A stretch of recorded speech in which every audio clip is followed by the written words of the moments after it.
Many Muslims out there who unfortunately advocate for LGBTQ ideology use this phrase as some sort of argument. So, just to be crystal clear, nobody who is academic in their understanding of the world would take this phrase as a legitimate argument. People love to make claims, but if you cannot bring substantial evidence to back up that claim, then it is not an argument. The phrase itself has no ground, whether in Islam or liberalism, because even under liberal ideology, people cannot just go do whatever they want. There are still limitations in secular liberal societies. So claiming that certain people exist, so therefore they can go do whatever they want, does not make sense. Now, the reason why there are people out there who do consider this phrase, queer Muslims exist, as some type of argument is because they are convinced that no society before colonialism had a gender binary, meaning that it was really Christianity that colonized the world and imposed this gender binary on the world and erased LGBTQ accepting societies. Now, to keep it brief, even just from an Islamic perspective, the Prophet ﷺ did not preach 100 different genders. There was absolutely a gender binary in Western Asia during the medieval ages, even before the advent of Islam. On top of that, Christianity does not stem from Europe. Isa alayhi salam is an Israelite from Jerusalem. So LGBTQ activists cannot just use Christianity as a scapegoat for their argumentation and try to claim that a gender binary or believing in a gender binary is somehow white supremacist. Yes, there are lots of white supremacists who are not pro LGBT, but that does not mean that everybody who is not pro LGBT is somehow correlated with white supremacy. There has always been a clash between Islam and homosexual accepting societies. The people of Lut alayhi salam were not Europeans, and this society existed well before colonialism. So, yes, in history, there have been societies who have accepted homosexuality in the public, but there are also many societies who didn't. And that is just in regards to homosexual practices, meaning lesbian and gay. That is not considering transgenderism. And a muhannaf is not synonymous to a transgender person, even though some people out there heavily confuse the two. Now, just because things existed in history does not make it an argument for what is allowed and not allowed in Islam.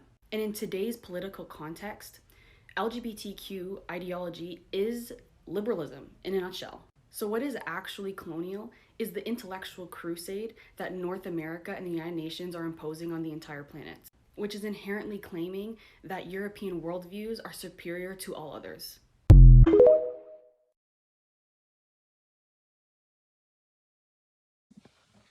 Hi everyone, ex-Muslims of the West here, and I'm just actually trying to stitch the video that was before me, and what do you want me to add?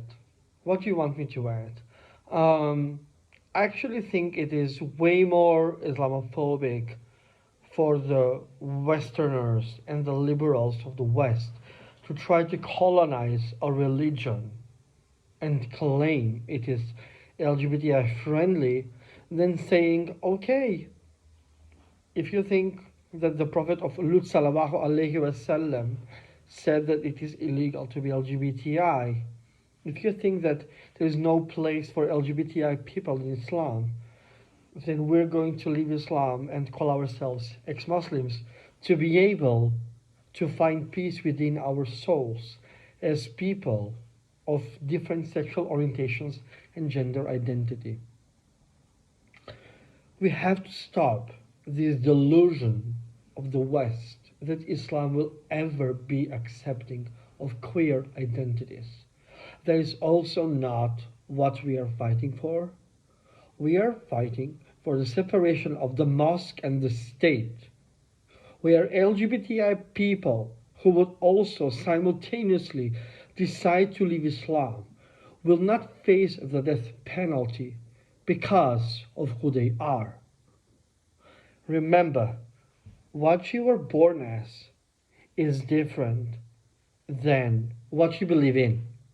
You believe in something that nobody has actually any proof of existing, whereas we're born as people who love those of the same sex or gender, and as people who believe that we were born in the wrong body when it comes to transsexuals.